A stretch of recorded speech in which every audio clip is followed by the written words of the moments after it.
and I apologize for that. No, but here's the thing. You had a previous drug case. Yes, ma'am. So I don't understand why you continue to try to build your happiness off somebody else's misery. This one jumps straight into chaos. No build-up, nothing. We're looking at a woman who got pulled over with over 400 grams of illegal drugs sitting in her car. And honestly, it looks like addiction has completely taken control of her life. I've seen people try to downplay their situation before, but when you're carrying that kind of weight, it's way beyond personal use. It starts to look like a full operation. And the wild part is, in a lot of states, that amount alone can trigger trafficking charges automatically, even if she claims it was all for herself. To me, this isn't just poor decision-making. It's someone on a direct path to hitting reality hard. What do you think? Does addiction explain behavior like this, or is it just something people hide behind? Let's get into it and see how it plays out. State versus Samantha Venegas. Could I have parties announced? Jason Garrett from the State, Your Honor. Denny Callahan, defense. And are you Miss Venegas? Yes, ma'am. You entered a plea to count 2 on March 26. You entered a plea of no contest. According to your plea bargain agreement, punishment is to be assessed at a cap of 15 years in the prison.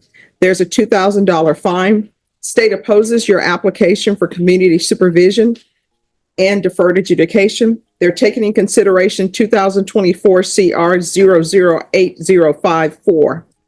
Have both parties had a chance to review the PSI report and TAP evaluation? Yes, Your Honor. Yes, Your Honor. Any objections, state or defense? No, Your Honor. Any witnesses, state? State. Defense, any witnesses? Only allocution in writing from the defendant. All right. Any objections to the court reviewing the defendant's writing? No, Your Honor, the state is actually reserved. No objection. All right. The court will hear argument.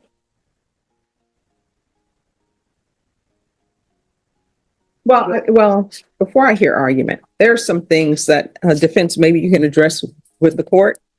It says in the PSI that her guilt is minimized. And I did read where she's saying that the vehicle's not hers. She knew there was drugs in the trunk, but she didn't throw them away. She didn't do anything about it. So I don't know if there's any insight you would like to give on that. Yes, Your Honor. I think it's a good inference from the stipulations and the PSI that she was used as a pawn, taking advantage of her poverty and her addictions to methamphetamine. And she's ashamed of that in her life, not only you, but more particularly to her family. There is an element of voluntariness in her actions. There's also an element of being trapped in her actions. And that was one of the things I would ask the court to consider before you assess punishment. I have 3 other remarks. All right, you may proceed. And I suggest to the court as a proper resolution of this case, because she's still relatively young, deferred adjudication, 10 years, ISF treatment, and she asks you to put her into drug court, which is intensive supervision for every day. That shows some indication of remorse and desire to be rehabilitated. All right, so here's part of my issues, right? Yes, ma'am. One, I have to look at criminal history. And I would have clients sometimes, you know what they would tell me? Why are people looking at my criminal history? We're just here for this. That was in the past. But I would always tell them that your criminal history is sort of like a credit report. And what you're trying to get is probation. So people are trying to say, has she been placed on probation before? You know, will she do well? Yes. So it shows that you've been on probation before, and a motion to revoke was filed, and you were revoked and sentenced to 5 years. I know that was in 2007. Right. And then in 2014, you were sent to prison for another case. And in 2015, there's a case that you were sent to prison for, and I believe these were running concurrently because it appears that they were running concurrently. And then 2016, again, that's a case. It was running concurrently with the others. So what I'm viewing, it doesn't appear that you would be a good candidate for probation.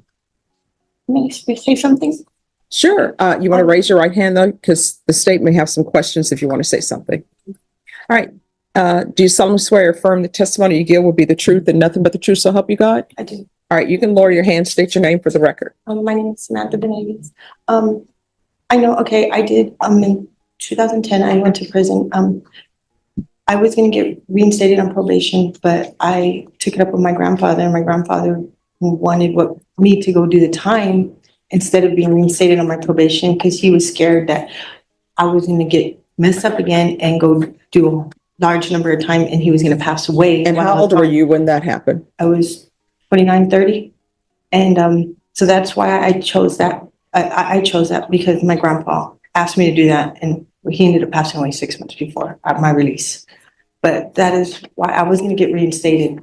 At the time, my attorney was William Reese, and they were going to reinstate me and send me home, but my grandfather asked me to get it over with. She really sat there and said the trunk full of drugs wasn't even hers, like she's just out here casually running errands for criminals. I've heard a lot of excuses, but that one feels like it's pushing it. What's even crazier is she openly admits she's an addict, has a criminal record that goes on forever, and still thinks probation could be on the table. If I were in that position, I'd be hoping honesty might at least earn me a little bit of mercy, not making claims like that. Probation isn't a safety net. It's basically the last chance before prison. And the way she says all of this with a straight face almost makes it seem unreal at first, until you realize she actually believes it. That's the part that really hits. It makes you wonder how many times she's walked into different courtrooms using the same story, hoping eventually someone would buy it. Watching it unfold like this is honestly just sad. That is why I went to prison. All right, so you're telling me that I could understand maybe there being pressure on you with saying, oh, let me listen to my grandfather and take this time. But at the time you were 29, 30. Okay. Yeah. And then the other cases, because you got out of prison and then you pick up more cases. In 2014, I revoked. I have my parole, and I went back to ISF for the last 3 months of my parole, and then that was done with that. And then in 2016, I went to prison again in 2016, and then I revoked and went back to safety, and I came out and I completed the rest of my probation. Okay. Why do you keep failing at probation? Oh, it was parole. The second. Well, I mean, you Yeah. failed at probation and you failed at parole. Why? The first time when I was younger, I really don't have, I made some poor choices in my life back then, and I was young, I was ignorant. But no, for the case that you said the first case, you said, I just agreed to be revoked because of my grandfather. Yeah. All right, you're telling me then you were 29. Yes, I didn't 30. go report. All I didn't go right. report, and I But then had you- a drinking problem back then. Okay. And back then I would use cocaine a little, and but I had a heavy drinking problem. So I was young, I was stupid, I was living in the bars basically. And I wasn't, out there running the streets or nothing like that. I just didn't want to go report. And that was my biggest downfall right there. If I would have just went and reported and went and taken a UA, everything would have been okay. My life would have been a little bit, different. The other time, when I got out, I violated parole. It was because I came out of dirty UA. Okay, let me ask you this, Okay. because I understand your past. Do you know the amount of drugs this was, the weight of it? Yes, ma'am, I do. It's a lot, right? Yes, ma'am. Okay, you can continue. My life for a while, I was just I made a lot of mistakes, and I'm not proud of it. I'm very sorry for them. If I could take them all back, I would. Now that I'm older, now that I see things differently, and trust me, this opened my eyes. I was doing a lot,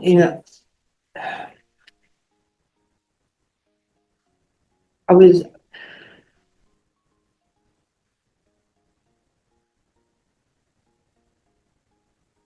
was just trying to, this last offense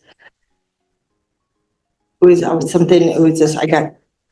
to, pay my bills. I was stuck in it. I was just trying to get out of it.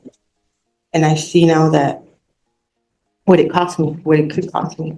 Um, and I apologize for that.